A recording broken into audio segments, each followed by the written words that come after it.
Katika mkoa wa Ruvuma kuna wilaya 5, ambapo katika wilaya ya Namtumbo tuna tarafa 3, tuna kata 21, vijiji 66, vitongoji 424 na kaya 63274. Wilaya hii ina ukubwa wa kilomita za mraba 20,375. Mheshimiwa Mwenyekiti, katika mkoa wa Ruvuma wilaya ya Namtumbo ndio wilaya kubwa kwa square kilomita kuliko wilaya zote na halmashauri zote 8. Wilaya ina jumla idadi ya watu 271,368, ambapo wanaume ni 132,035 na wanawake ni 139,333. Hii ni kwa mujibu wa sensa ya watu na makazi iliyofanyika mwaka 2022.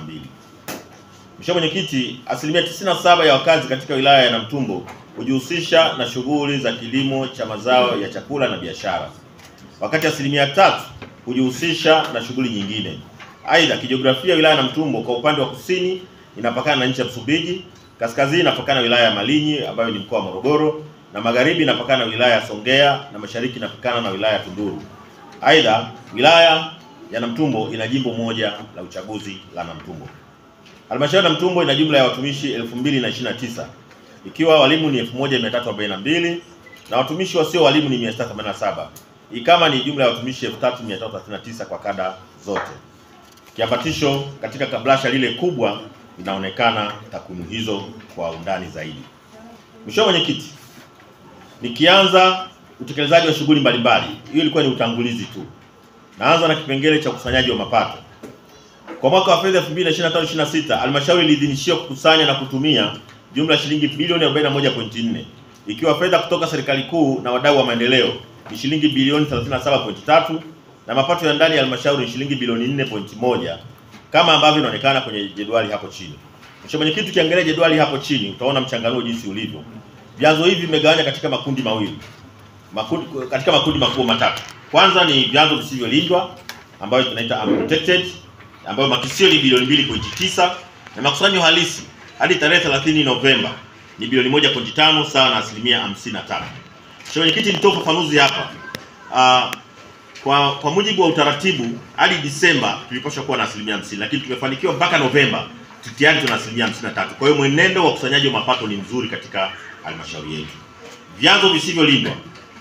Vyanzo visivyolindwa hivi ni vile vyanzo vinavyotokana na hospitali, zahanati, vituo vya afya na shule.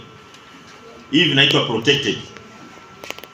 Makisio ni bilioni 1.1, makusanyo halisi ni milioni 687 sawa na asilimia 57. Kwa hiyo na wenyewe pia vyanzo visivyolindwa tunakwenda vizuri. Ilitakiwa mpaka Disemba tu asilimia 50, lakini mpaka Novemba tuna asilimia 57. Kwa hiyo mwenendo wa ukusanyaji wa vyanzo vyote viwili vya mapato ya ndani, kwa maana vyanzo lindwa na visivyolindwa, vyote tunakwenda vizuri. Jumla ya mapato yote sasa, makisio ni bilioni 4.1 kama nilivyosema hapo awali, na makusanyo halisi bilioni 2.2, jumla ni asilimia 54. Kwa hiyo Mheshimiwa Mwenyekiti, mapato yote ya ndani ya halmashauri mwenendo wake ni mzuri mpaka tarehe 30 Novemba tuna asilimia 54. Kwa hiyo mpaka kuja kufika Disemba, tunapofikisha Disemba 30, tunapofunga nusu mwaka, matumaini yetu tuwe na zaidi ya asilimia 60 na kuendelea, ambapo ni hali nzuri. Mheshimiwa Mwenyekiti, ruzuku ya matumizi ya kawaida, makisio ni bilioni 28.1, makusanyo halisi bilioni 12.2 sawa na asilimia 44. Ruzuku ya maendeleo ni bilioni 9.2 makisio na makusanyo ni bilioni 3.6 sawa na asilimia 39. Kwa hiyo jumla ya ruzuku ni bilioni 37.3 na tumepata bilioni 15.8 sawa na asilimia 42.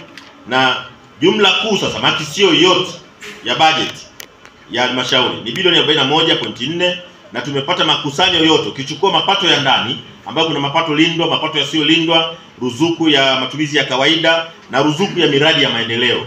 Tumekwisha pokea fedha bilioni 18,811,326 sawa na asilimia 44, ambayo ni makisio ya mapato ya mwaka mzima kwa mapato yote, ambayo nayo pia ni mwenendo mzuri, kwa sababu tulipaswa mpaka Disemba tuwe na asilimia 50, lakini tumeshapokea asilimia 44. Kwa hiyo bado asilimia 6 kufika asilimia 50 ya jumla ya umbile lote la mapato yote ya halmashauri nzima.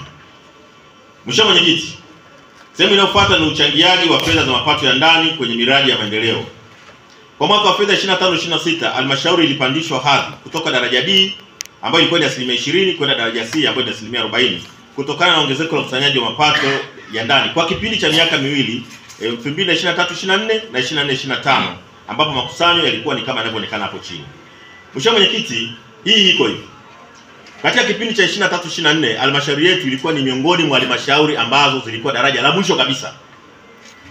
Kuna baadhi hapa wakati anaongea mwenyekiti wa Chama cha Mapinduzi hapa alisema halmashauri yetu imekuwa haifanyi vizuri sana, inasuasua na nini. Ni kweli hali haikuwa nzuri.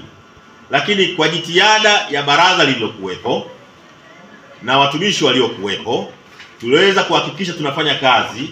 Kutoka hapo daraja D tulikuwa tunachangia 20%, yani katika 100%, 20% ndio tunapeleka kwenye miradi, 80% inaenda kwenye uendeshaji. Huwezi kupata maendeleo kwa staili hiyo. Kwa hiyo vitu vingine mnaweza kujiuliza kwamba kwa nini maendeleo yalikuwa yaendi kwa kasi na Mtumbo? Hilo pia ilikuwa ni tatizo.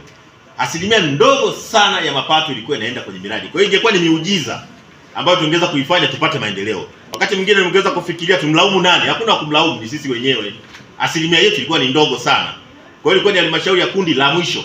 Kuna grupu D, kuna C, kuna B na kuna A.